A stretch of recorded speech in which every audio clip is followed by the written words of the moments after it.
है कि श्वसन क्या होता है और इसकी प्रोसेस किस किस तरह से चलती है, इसकी मैकेनिज्म क्या होती है और इसको कौन कौन से कारक प्रभावित करते हैं और कितने तरह का श्वसन होता है। श्वसन सबसे पहले तो एक कैटाबॉलिक प्रोसेस होती है, मतलब एक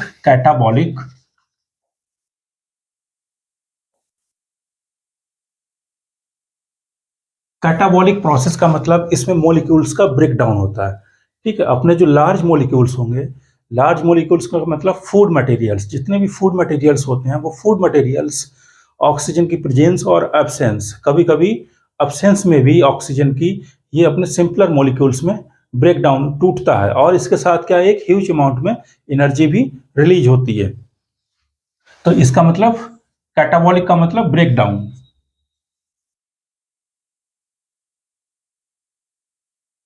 अगर हम रेस्पायरेशन या श्वसन की बात करें तो ये सभी कोशिकाओं में होता है और सभी प्राणियों में, चाहे वो प्लांट सेल हो, चाहे पौधे हों या फिर कोई भी प्राणी हो, कोई भी जंतु हो, उस सभी कोशिकाओं में रिस्पायरेशन या फिर सेलुलर रिस्पायरेशन या श्वसन की क्रिया होती है। श्वसन की क्रिया बहुत सारे स्टेप्स में होती है, उसको हम समझेंगे धीरे धीरे।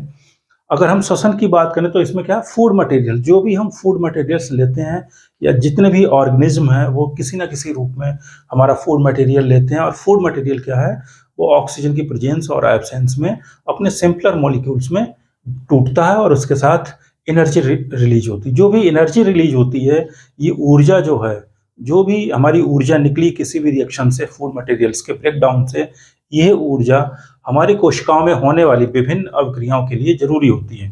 जिस तरह से कोई भी मशीन या कोई भी इंजन है, उसके लिए ऊर्जा की आवश्यकता होती है और वह ऊर्जा किससे प्राप्त करती है, जैसे कोयला हो गया, लकड़ी हो गई या फिर बिजली।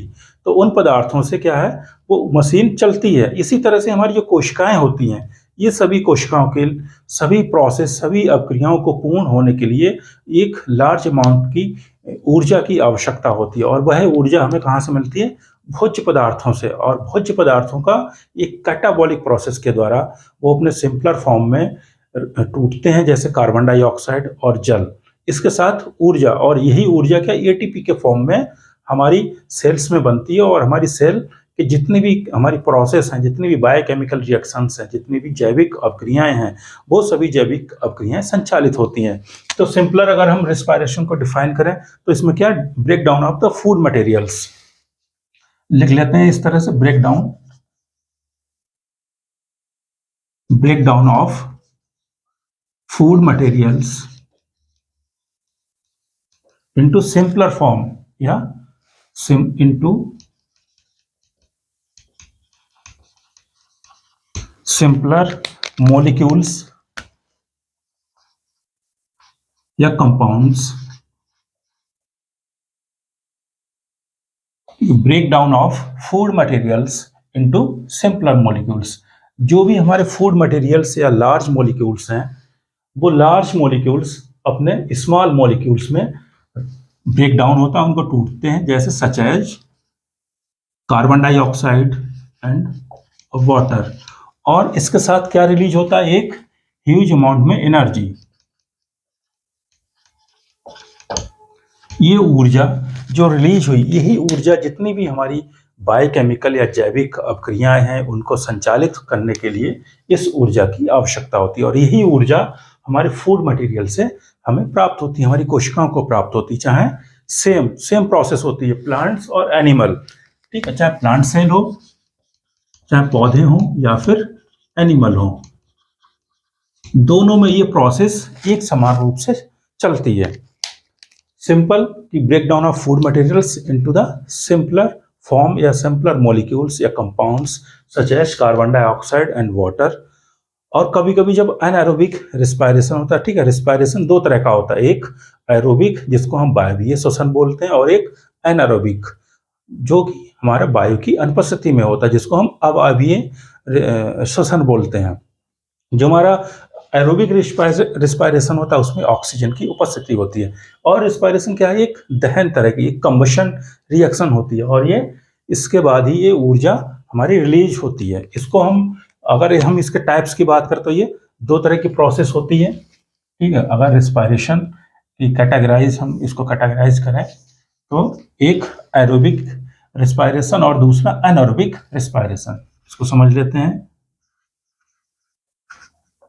एरोबिक रिस्पायरेशन और दूसरा कौन सा होता है? Anaerobic respiration.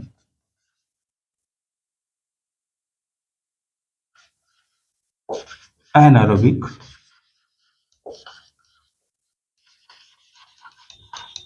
रिस्पायरेशन, ठीक है। सिंपल। एरोबिक का मतलब वायवीय, जहां ऑक्सीजन की उपस्थिति होती है। ये क्या है? वायवीय श्वसन। इसी तरह से ये अवायवीय श्वसन या यहाँ ऑक्सीजन की अनुपस्थिति में रिएक्शन चलती है। अगर हम, ठीक है, इसमें क्या है? ऑक्सीजन की प्रेजेंस होगी, ऑक्सीजन की उपस्थिति, और इस रिएक्शन में एनारोबिक रिस्पायरेशन में क्या होगा कि ऑक्सीजन की एब्सेंस होगी। तो इस तरह से ये एनारोबिक रिस्पायरेशन और ये एरोबिक रिस्पायरेशन। अगर हम दोनों की रिएक्शंस की बात करें तो जो एरोबिक रिएक्शन है इसमें ऑक्सीजन की उपस्थिति होती है। कोई भी फूड मटेरियल है, कोई भी भोज्य पदार्थ है, ये भोज्य पदार्थ हमारा बहुत सारी अभिक्रियाओं के द्वारा, चाहे भी हम कार्बोहाइड्रेट वाला भोजन ग्रहण करें या फिर प्रोटीनियस फॉर्म में भोजन को ग्रहण करें या फिर कोई भी लिपिड फैट या किसी भी अन्य रूप में, तो वो सारा का सारा सबसे जो प्राइमरी कंपाउंड है वो क्या होता है? ग्लूकोज। ये जितने भी फूड मटेरियल्स हैं ये किस में कन्वर्ट होंगे? ग्लूकोज में। और फिर ग्लूकोज से ही बहुत सारी प्रोसेस चलती है, इसकी मैकेनिज्म को स्टार्ट होती है, ठीक है। तो ग्लूकोज क्या है? C6H12O6, और ये ऑक्सीजन की प्रेजेंस में। इसके बाद क्या बनेगा? कार्बन डाइऑक्साइड सिंपलर फॉर्म, जो सरल मॉलिक्यूल्स होंगे वो बनेंगे। इसके बाद H2O, और इसके साथ क्या? एनर्जी, ऊर्जा रिलीज होगी। तो जो हमारा ग्लूकोज है, ये ग्लूकोज ऑक्सीजन की उपस्थिति में कार्बन डाइऑक्साइड और वाटर के मॉलिक्यूल्स का फॉर्मेशन करता है। ये क्या है? सिंपल जो हमारी रिएक्शन है, ये रिएक्शन इस तरह से हम इसको डिनोट कर सकते हैं, ठीक है। इसको हम बैलेंसी के तौर पे बैलेंसी भी कर सकते हैं, बैलेंस भी कर सकते हैं कि 6 ऑक्सीजन तो यहाँ पे 6 लग जाएगा, एक यहाँ पे 6 लग जाएगा, ठीक है। तो इसको देख लीजिए। और एनर्जी जो है वो लगभग 673 किलो कैलोरी ऊर्जा रिलीज होती है। 6CO2, 6CO2 और 6H2O। इस तरह से ये रिएक्शन हमारी चलती है। एक ग्लूकोज मॉलिक्यूल्स, अगर हम इसकी मैकेनिज्म को समझेंगे तो मैकेनिज्म बहुत ही लंबी मैकेनिज्म है। जैसे इसमें बहुत सारी रिएक्शंस, जैसे ग्लाइकोलाइसिस या TCA साइकिल या इलेक्ट्रॉन ट्रांसपोर्ट चेन, ये सारी प्रोसेस के द्वारा एक ग्लूकोज मॉलिक्यूल हमारा कार्बन डाइऑक्साइड और वाटर मॉलिक्यूल में कन्वर्ट होता है, और इसके साथ एक लार्ज अमाउंट में ऊर्जा भी लगभग, अगर हम प्रोकैरियोट्स यूकैरियोट्स की बात करें कि प्रोकैरियोटिक कोशिका में कितने हमारे ATP या ऊर्जा रिलीज होती है, तो लगभग 36 और 38 ATP ऊर्जा रिलीज होती है। सेम रिएक्शन ये है, इसमें क्या है कि जो हमारे एरोबिक रिस्पायरेशन है इसमें कार्बन डाइऑक्साइड और जल, ठीक है, कार्बन डाइऑक्साइड और जल का निर्माण होता है। अगर हम एनएरोबिक रिएक्शन, जहां की ऑक्सीजन अनुपस्थित होती है, उस रिएक्शन की बात करें तो उसमें ये हमारा कार्बोहाइड्रेट बहुत सारे ऑर्गेनिक C6H12 और O6, ठीक है, ये क्या? Glucose molecule. ये ग्लूकोज मॉलिक्यूल ऑक्सीजन की अनुपस्थिति में, डिहाइड्रोजनेज एंजाइम की उपस्थिति में या किसी और एंजाइम की उपस्थिति में हमारा लैक्टिक एसिड या किसी भी तरह का ऑर्गेनिक एसिड, जैसे अगर लैक्टिक एसिड है तो लैक्टिक डिहाइड्रोजनेज एंजाइम पार्टिसिपेट करेगा और ये क्या बनाएगा? Lactic acid. इसी तरह से कोई और ऑर्गेनिक एसिड का फॉर्मेशन होगा। अगर हमारा इसमें अल्कोहल का फॉर्मेशन हो जाएगा तो अल्कोहलिक डिहाइड्रोजनेज पार्टिसिपेट करेगा और इसमें अल्कोहल का निर्माण होगा। और इसके साथ ऊर्जा जो है वो बहुत ही कम मात्रा में रिलीज होती है। एनर्जी कम मात्रा में रिलीज होगी, किसमें? एनारोबिक रिस्पायरेशन में, ठीक है। सिंपल रिस्पायरेशन क्या है कि break down of food materials into simpler molecules such as carbon dioxide, water and also release the energy. तो ये जितनी भी ऊर्जा हमारी यहाँ रिलीज होगी, यही ऊर्जा जितनी भी, चाहे वो ग्लाइकोलाइसिस हो, टीसीए साइकिल हो, फोटोसिंथेसिस हो, या जितने भी तरह के ऑक्सीडेशन रिडक्शन प्रोसेस हों, सभी प्रोसेस में यही ऊर्जा यूज एटीपी के रूप में यूज होती है। और क्या है कि एक तरह से ये रिडक्शन और ऑक्सीडो रिडक्शन, मतलब ऑक्सीडेटिव और रिडक्शन दोनों तरह की प्रोसेस होती है। ठीक है, कैटाबॉलिक प्रोसेस हो गई।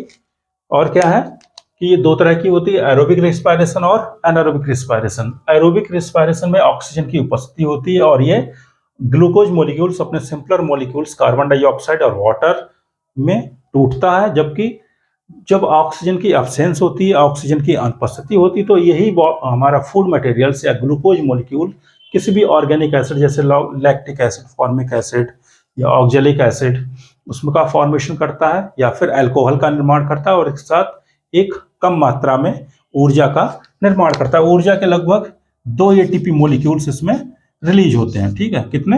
लगभग 2 एटीपी एक रिएक्शन से। अल्कोहलिक फर्मेंटेशन, इसको क्या फर्मेंटेशन भी बोल दे देते हैं, क्योंकि ये ऑक्सीजन की अनुपस्थिति में होती है। तो इस तरह से ये डिफिनीशन हो गई, ये इसके टाइप्स हो गए। इसके बाद क्या है कि हाँ, इसकी अगर हम मैकेनिज्म की बात करें तो मैकेनिज्म ये सिंपल रिएक्शन है। एनारोबिक, अगर हम एरोबिक रिएक्शन की बात करें, एरोबिक रिस्पायरेशन की, तो ये एरोबिक रिस्पायरेशन कोशिका में होता है और कोशिका में लगभग 3 स्टेप में होता है, 3 या 2 स्टेप में। जैसे एक तो ग्लाइकोलाइसिस और दूसरा क्रेब्स साइकिल या TCA cycle, try carboxylic acid cycle, और इसके साथ ही एक इलेक्ट्रॉन ट्रांसपोर्ट चैन, और उसके बाद हमारा कार्बन डाइऑक्साइड और वाटर मॉलिक्यूल्स रिलीज होते हैं, इसके साथ ऊर्जा बनती है। ठीक है, तो इसको हम समझ लेते हैं कि यदि एरोबिक रिस्पायरेशन है, एरोबिक रिस्पायरेशन की मैकेनिज्म किस तरह से होती है कि एक ग्लूकोज मॉलिक्यूल एक ग्लूकोज मॉलिक्यूल किसका फॉर्मेशन करता है? पायरुविक एसिड का। पायरुविक एसिड या पायरुविक अम्ल या पायरुवेट जिसको बोलते हैं। तो ये प्रोसेस जो है इसको हम बोलते हैं ग्लाइकोलाइसिस। हमारी जो लास्ट, इससे पहले की वीडियो है उसमें हमने ग्लाइकोलाइसिस के बारे में बताया था कि किस तरह से ग्लूकोज मॉलिक्यूल, एक ग्लूकोज मॉलिक्यूल एक पायरुविक, 2 पायरुविक अम्ल में टूटता है। ठीक है, ग्लूकोज मॉलिक्यूल एक होगा, लेकिन ये पायरुविक के अम्ल के 2 मॉलिक्यूल होते हैं, क्योंकि ये 6 कार्बन वाला होता है और ये 3 कार्बन का मॉलिक्यूल होता है। अगर हम ग्लूकोज ग्लाइकोलाइसिस की रिएक्शंस की बात करें तो ग्लाइकोलाइसिस में 10 रिएक्शन होती हैं, जैसे ग्लूकोज से glucose 6 phosphate, glucose 1,6 bis phosphate, या फ्रक्टोज 6 फॉस्फेट, इसके बाद fructose 1,6 bis phosphate. Fructose 1,6 bis phosphate किस में कन्वर्ट होता है? हमारा डाईहाइड्रोक्सी एसीटोन फॉस्फेट और ग्लिसरीडिहाइड 3 फॉस्फेट में ये 1,3 बिस फॉस्फो ग्लिसरेट बनाते हैं। इसके बाद बहुत सारी रिएक्शंस होती हैं और लास्ट में किसका फॉर्मेशन होता है? 2 मॉलिक्यूल पायरुविक एसिड के बनते हैं। जब ये पायरुविक एसिड के 2 मॉलिक्यूल बन जाते हैं तो इससे बनता है एसिटाइल कोएंजाइम ए। क्या बनेगा? Acetyl coenzyme A. और ये acetyl coenzyme A pyruvic acid का डीकार्बोक्सिलेशन के द्वारा होता है, और डीकार्बोक्सिलेशन जब हो जाएगा तो ये हमारा 2 कार्बन का मॉलिक्यूल में कन्वर्ट होगा। ठीक है, और कार्बन डाइऑक्साइड निकल जाएगी, COO ग्रुप निकल जाएगा। इसको क्या बोलेंगे? डीकार्बोक्सिलेशन। फिर ये एसिटाइल कोएंजाइम ए कहाँ पहुंचेगा? हमारा क्रेब्स साइकिल में। कहाँ? क्रेब्स या टीसीए साइकिल या फिर क्रेब्स क्रेब्स चक्र। और ये क्रेब्स चक्र में किसका फॉर्मेशन करता है?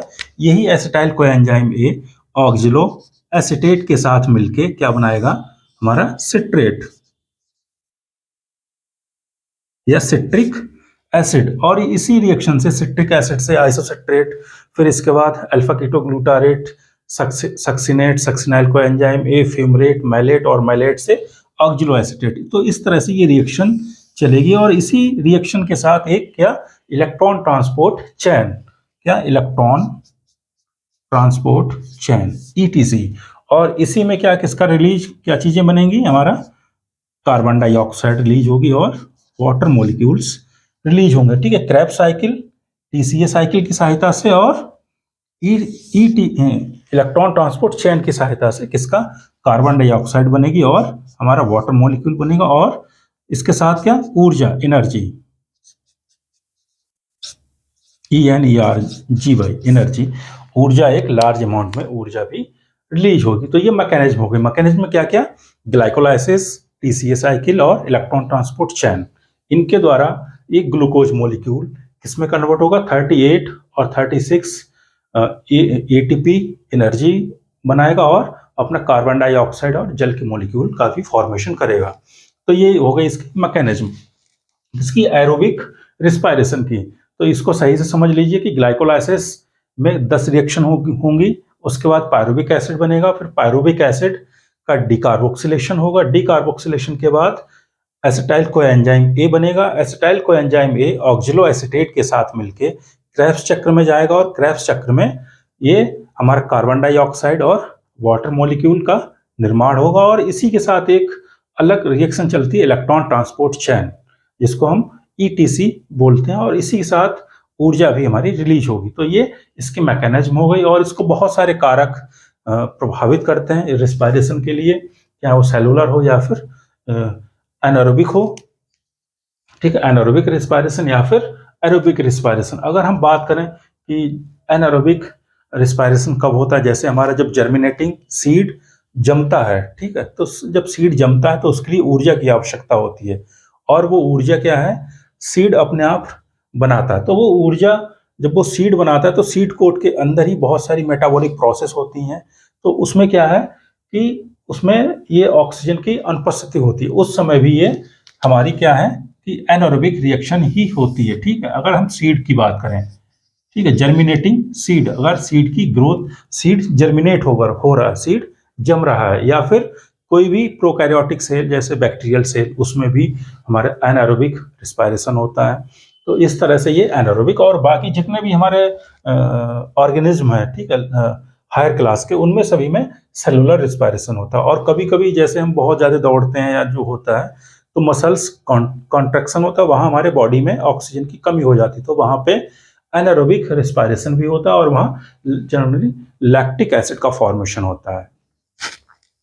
इसको प्रभावित करने वाले बहुत से कारक हैं, जैसे टेम्परेचर हो गया, ह्यूमिडिटी हो गई, सेल में जो मॉलिक्यूल्स का कंसंट्रेशन हो गया, ये हो गया। ठीक है, किसी तरह की चोट लग गई हमारी कोशिकाओं में, तो वो भी बहुत सारी अभिक्रियाओं को प्रभावित करती है, और ये हमारी रिस्पायरेशन को भी प्रभावित करेगी। इसी तरह से अगर कार्बन डाइऑक्साइड है, ऑक्सीजन है, ये सारे मॉलिक्यूल्स भी इस रिस्पायरेशन की अभिक्रिया को प्रभावित करते हैं। तो ओवरऑल ये एक ओवरव्यू हो गया किसका, श्वसन का, रिस्पायरेशन का।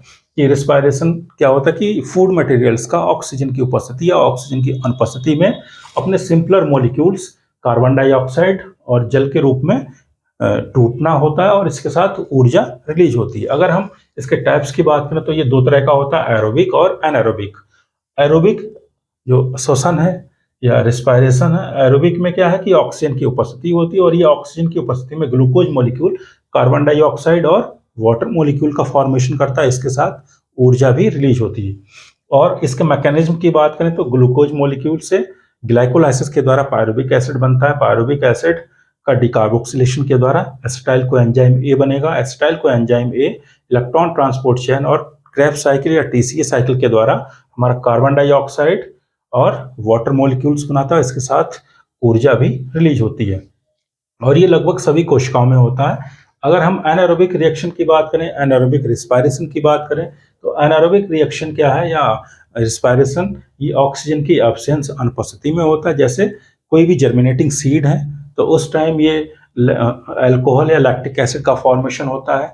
इसके बाद कोई भी प्रोकैरियोटिक सेल है उसमें भी, जैसे बैक्टीरियल सेल, उसमें भी हमारा एनारोबिक रिस्पायरेशन होता है, और इस एनारोबिक रिस्पायरेशन के साथ बहुत सारे ऑर्गेनिक एसिड का भी फॉर्मेशन हो जाता है। इसमें लगभग 2 एटीपी एक ग्लूकोज मॉलिक्यूल बनाता है, मतलब इसमें कम मात्रा में ऊर्जा रिलीज होती है।